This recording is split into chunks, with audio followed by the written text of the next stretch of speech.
prayer is meant to penetrate even the most ordinary circumstances of our lives. Even the most ordinary moments of our day can be, in fact, elevated by prayer. So what is it? Why bother? How do we even engage in a consistent life?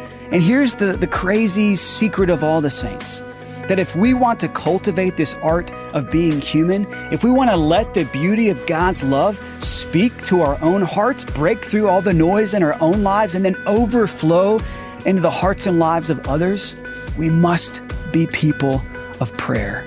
For the most part, it's hard to know how to pray, especially when you're not even going to church on Sundays. It's hard to know how to pray when perhaps you're not even living within a home or a family that prays much at all. What does it look like for all of us to be mystics? I'm not talking about like levitating in prayer, although that would be pretty cool, and I'd love to hear that story someday, if that's you. But for the most part, it's just about showing up. It's about believing that the God of the universe wants to communicate His love to us, heart to heart, every moment of every day. In fact, if you're feeling particularly lonely and isolated, I think these words from Padre Pio will be really inspirational to you. They certainly are to me. He once said that every day, when your heart especially feels the loneliness of life, pray. Well, who's not feeling the loneliness of life in these days? In these days of COVID-19, in these days of quarantine, in these days of mass confusion, mixed messages from the media, from politicians, even from doctors. These are confusing and at times very lonely times. So how do we really cultivate the art of being human? How do we reclaim hope amidst crisis?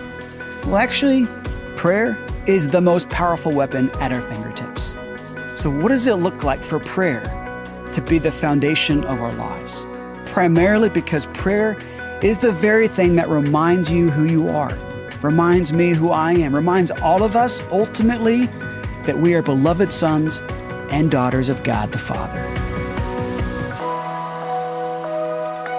What's up, everybody? This is Jimmy Mitchell. You're listening to Let Beauty Speak, a live stream retreat series that was recorded during the initial outbreak of the coronavirus. To get your hands on all of the retreats, all you got to do is go to letbeautyspeak.com.